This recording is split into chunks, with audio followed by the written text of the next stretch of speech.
Ponytails. Read by Scribbler.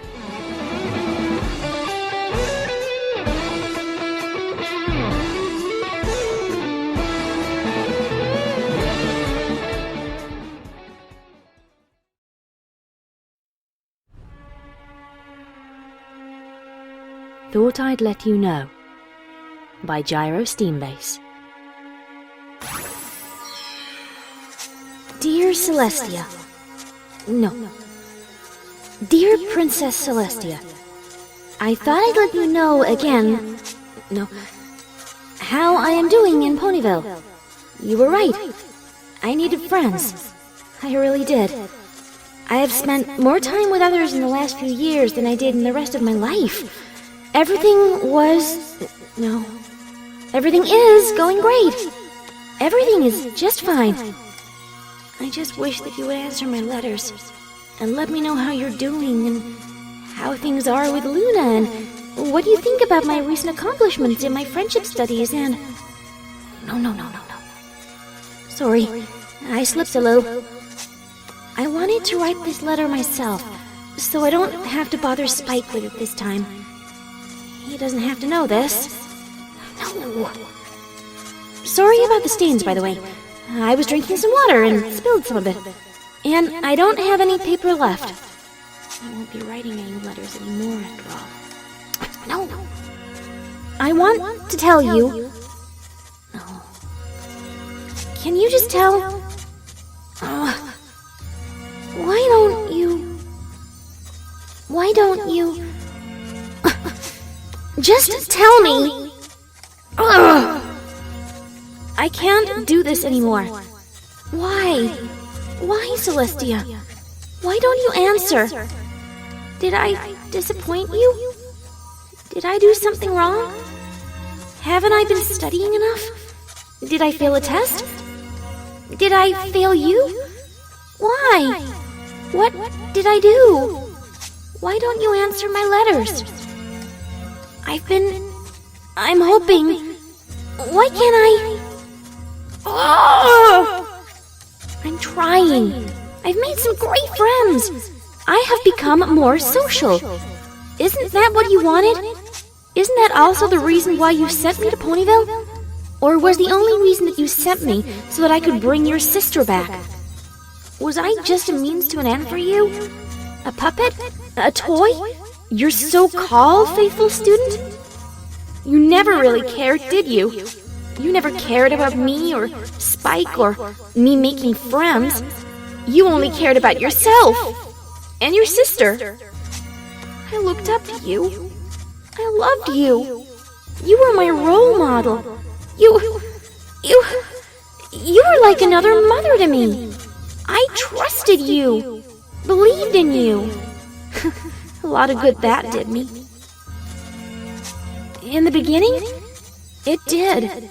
I learned so much. I shared so many things with you, more than I did with my own mother.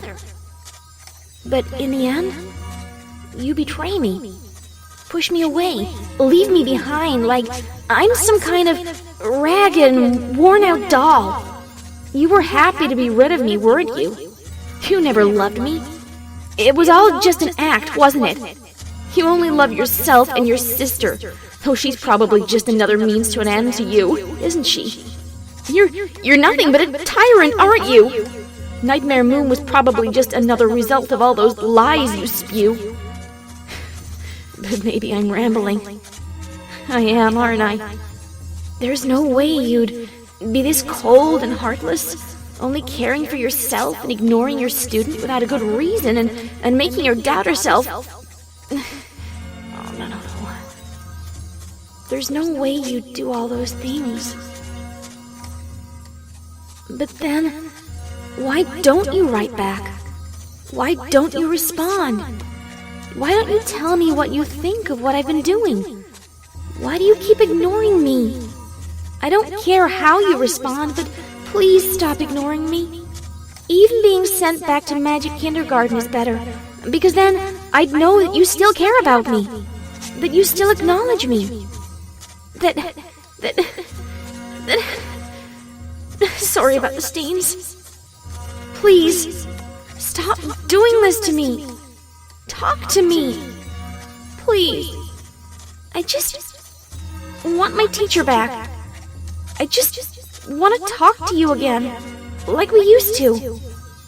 I just want to be your faithful student again. I want to make you proud again, to see you smile again, to...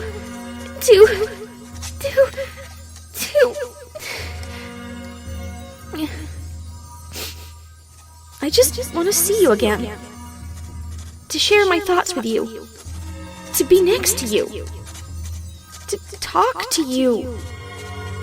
That's all I want. Nothing more. Sorry about the stains. So, Pinky's birthday is coming up soon. It'll be fun, I hope. Maybe you'd like to come too? In case you... I thought I'd let you know. Your faithful student? Your student. Yours faithfully. Signed, Twilight Sparkle. After that last sentence, she couldn't take it anymore. She laid her head in her hooves, her sobs making her body shake. It wasn't fair. It just wasn't fair. Twilight, she heard Spike whisper, but she barely noticed, too distraught by having to write this letter to the one she once deemed perfect in every way. Twilight! Spike had walked closer to her, sounding worried. Or was he scared? Maybe he was anxious. She couldn't tell. She tilted her head to look at him. Do you want me to send this letter? He knew. He knew how much she'd been suffering the last few years. She could only nod. She watched him pick up the letter, carefully rolling it up, but not placing the royal seal on it. It probably took him a few seconds, but it felt like hours. He then proceeded to burn the letter, letting the magic slowly carry the letter away, out of the window and into the night. She felt broken, wrecked, betrayed, thrown away, beaten to a pulp, but also relieved. Relieved that she had finally gotten that off her chest. And she felt tired. So very tired. The letter wasn't all that long, but it had taken her longer to write it than she liked to admit. So tired. And so she closed her eyes, with Spike sitting down next to her, putting a blanket over her to keep her warm. At least she could trust him, her #1 assistant.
Her quill floated above the letter, ink slowly dripping on the paper, staining the empty sheet.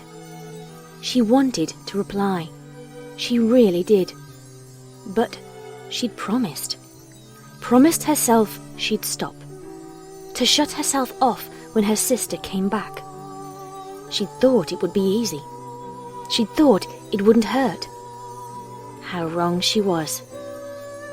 Over the years, from the day she stopped Twilight's magic outburst to the day Twilight saved her sister and destroyed Nightmare Moon, she had gotten to know her faithful student more and more. Eventually, she didn't see Twilight as her student anymore, but almost as a daughter. But now, she had to let her go. For her sister. It was because of the number of friends she had made back then that had caused Luna's jealousy and hate. Because she made friends, and Luna didn't. Her friends caused her to become more and more distant from her sister, to the point where she couldn't even see that she was jealous. It taught her one of the most important lessons. Friendship is magic, but magic isn't always good. And now, to not hurt her sister like that again, she had to distance herself from Twilight. She had to. It was a necessary evil. So, why? Why did it hurt so much? And every time she received one of Twilight's letters, it hurt more and more. And she had a feeling it would never stop. Not even if Twilight died. Not until she died herself. Faust only knew how long that would be. She had to resist the urge to answer every letter. She failed the first few. Why did she send those gala tickets? Why did she subject herself to even more pain? She knew why. And she hated the answer. She loved Twilight. She still did at that very moment. And now, she had almost written back again. She picked up the stained letter and threw it away, automatically grabbing a new one. She stared at it for minutes, though they felt like hours. She then placed it on her bureau and picked up her quill again, levitating it to the paper. She dipped the quill in her inkwell, brought it back to the paper, and wrote, "Dear Twilight Sparkle, I'm sorry. Signed, Celestia." As she stared at the letter for a few more seconds, a tear rolled down her face, falling on top of the letter, leaving one single blurry stain on the last letter she would ever write to Twilight.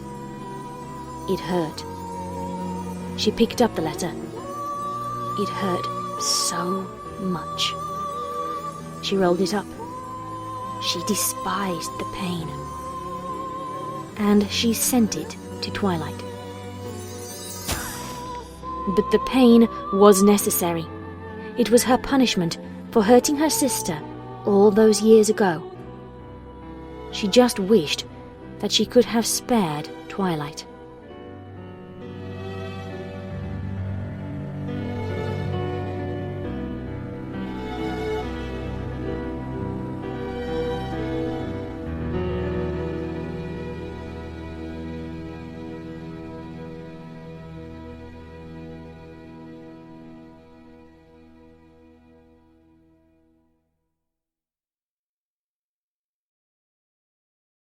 That was Thought I'd Let You Know. It was written by Gyro Steambass and read by Scribbler. Okay, thank you very much for listening. I'm in the room with the ticking clock again. Actually, this was not originally the fic I was intending to upload today. I've actually been working on a really quite big fic project since December, January time. And I was intending to put up the first part of that because, completely against character type for me, it's a multi-chapter, it's got 3 parts to it. But I kind of lost my bottle a bit because for all I've been working on it since then, it's slow going on this thing. And I'm just about finished with part 2, and I couldn't guarantee I would have part 3 done in the next fortnight in time to have it uploaded. And I don't particularly want... Oop, there's my dog. She's readjusting herself. Fallen asleep on my book bag. That's good. Yes, but I couldn't guarantee having part 3 done by the time I'd uploaded parts 1 and 2. And when I do a multi-chapter, which, as anybody who's been subscribed to my channel for a while knows, I don't do these very often. I think the last multi-chapter I did was May 2013, and it was Biblical Monsters. I don't do them very often because, quite frankly, I find it really, really hard. I only upload one fic a week because I have basically lots and lots of real-life commitments going at the moment. And because I don't want to release part 1 of anything until I've at least started the last part of it, multi-chapters tend to be, they eat up a lot of time without me being able to show much at the end of the week. So I don't do them very often, and it has to be something a bit special to make me want to do it. And this one, it's definitely been a challenge, but I wasn't confident enough to upload it this week. So instead, we get Thought I'd Let You Know, which, when I first read this one, it was in the recommended by users section, I think, on Fanfiction, the little column to the right. And I opened it to have a read because the cover art caught my attention, which is actually the one that I've used here in this reading. And it kind of blossomed outwards from there. As AUs go, this one is very subtle. It's not the bash you over the head with a brick kind. But I think it works. Maybe you disagree with me. I seem to be attracting lots of people who want to disagree with me recently, so have at thee, all of you. I'm too tired to fight you. Real life kind of exploded rather messily around me last week, so... Fun. I do actually have lots of other things to update people with, but things are building up a bit, so instead of announcing them here, I'm going to make an update video, a separate one again, and let people know what's going on there. I will, however, say that auditions for No Place Like Home carry on apace. Quite a lot of auditions in already. Bizarrely, some of the characters who are the most popular are unexpected to me, at least. I did not really predict that people would all want to be the gender-ambiguous mad scientist. Apparently I really misjudged my listening audience. So, right, okay then. But Dr. Sprocket is definitely the most popular that people have applied for so far. We will see how this goes. There's another 2 weeks to go, or 15 days, as Kate Bug keeps telling me. 14 days today. But there's another 2 weeks to go. And if anybody would like to submit auditions, fling them at me. I've cleaned out a huge portion of my inbox because apparently it was bouncing things back at people. If you have any questions about parts and things like that, feel free to message me and we'll see how we go. I will answer in all questions as I can without giving away major plot points, and we'll see how we go from there. I'm quite looking forward to this project now. Things are shaping up quite nicely. I hope. Anyway, I had better head off to bed now. It is now 1:45 in the morning. I have put off recording this end blurb because I had so much to say, and hey, look at that, I've babbled for 5 minutes again. I'll shut up now. Be lovely to each other, and good night, everybody.